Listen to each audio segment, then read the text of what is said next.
Hello friends, my name is Masood. Today we shall discuss about topic the organizational process assets. Friend, today's topic is very interesting, especially if you have interest in project management or you are planning to give exam or PMP in near future. So let's just start. First of all, I would request to please subscribe to my YouTube channel and click on the bell option as well so that many videos can reach to you, and also you can follow me on the Facebook page as well. Friend, organizational process asset is a very important topic with respect to exam point of view of PMP. At least 5 to 10 questions will definitely be there in the exam in which your concept related to OPA, organizational process asset, will be checked. And also, if you are working in any organization as a project manager, so you must have to know about organizational process asset. So these are basically three terms. If you see organizational process assets, so that means assets. Asset means like documents, project plans, scope documents, risk register, stakeholder register. Assets. Assets, important things of an organization with respect to process. Like for example, planning is a process, execution is a process. So the assets which are producing during the execution of a process of an organization are called as organizational process assets. So that means during the planning process, we created the scope document. So it's a OPA or organizational process asset for an organization. Why asset? Because it's a very important document based on that the project execution will be based on, and also the future projects will also be executed based on the previous scoping of a project. Similarly, other documents like the project plans, standards, policies, guidelines, um, scope documents, risk register, lesson learned documents. So all these types of documents which basically produce during the execution of a project are very important for an organization, not only for the current project, also for the future projects execution as well. So this is the main concept of the organization process assets, the documents, which not only documents, basically assets which produced during the execution of a project based on the process are called as OPA, organizational process assets.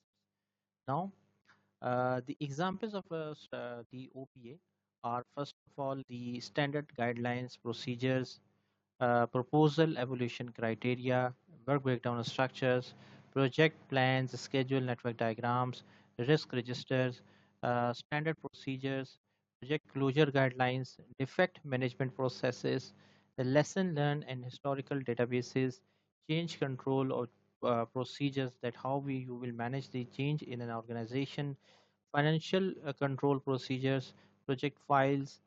Project files means like the, for example, the scope document, the functional specification document, the wireframes. So these are called as an example of the project files. Now, friend, here is the question that why the OPA is important. Basically, friend, OPA is useful that rather than reinventing the wheel. For example, a new project you have received to implement an e-commerce solution in an organization.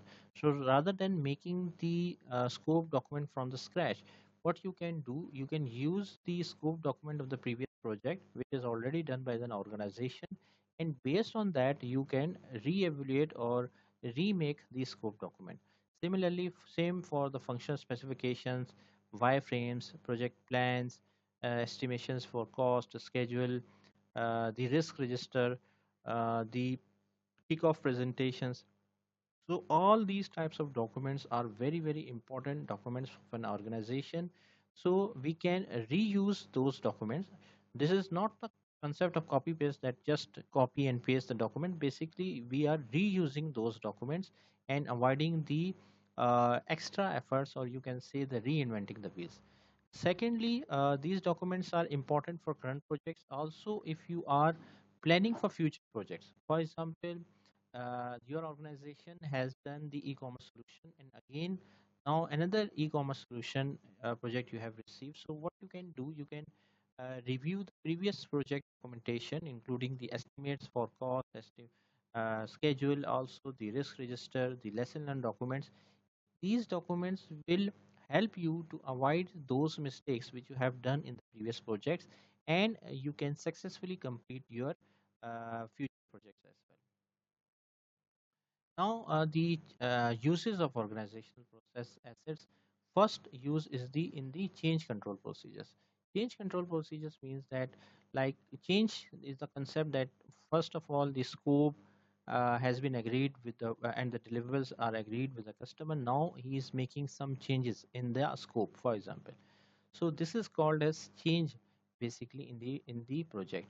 Now, to handle the change, we have the change control procedures, which is called the integrated change control procedure. So we can use the OPA, organizational process assets, for change, which is called a CMF, change management form, or change request form. So for the previous projects, you can also review those documents, and it will be helpful for to manage the changes for the future projects as well.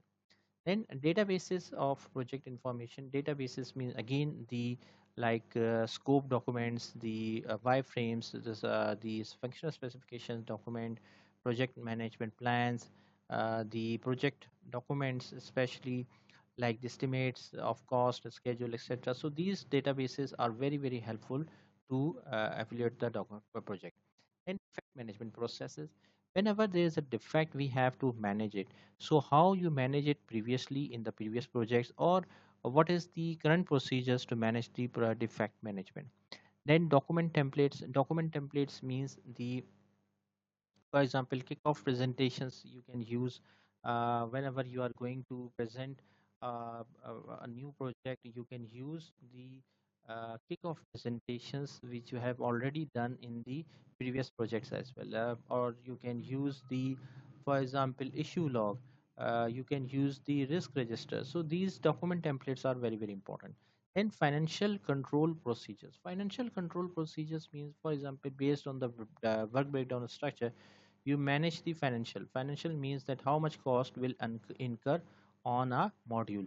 So based on those documents, you can in control the financial of a project. Then procedure structure template.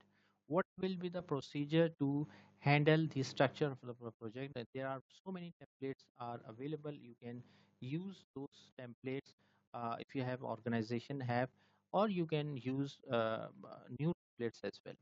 Then project closure guideline. Project closure guidelines means that once all the deliverables are completed and you are closing the project, so how, like, what is the project closure sign off? How will you get the sign off? How will you close the project? So these guidelines are very very important for successfully closing the project. And proposal evaluation criteria. That means whenever you are receiving any proposal, so how will you evaluate that proposal? That means proposal criteria, evaluation criteria means the how much it is effective, what is the return on investment, how, when it will complete, how much benefit you will get from the completion of a project. Then a risk register of a project risk, or you can say risk register. Risk register is a basically document which contain all the risk of a project, like uncertain condition which can positively or negatively impact the project, and it will tell you the probability and impact of a project. So we basically, you can think of this as an Excel sheet in which you mention all the uncertain condition for which you are not sure whether it will happen or not happen. So you will impact you with the probability, like what is the likelihood of occurrences and what is the impact in terms of financial and with respect to time. You mention it in the Excel sheet. Then software and other tools. Software means, for example, your company is already using Microsoft project for project planning.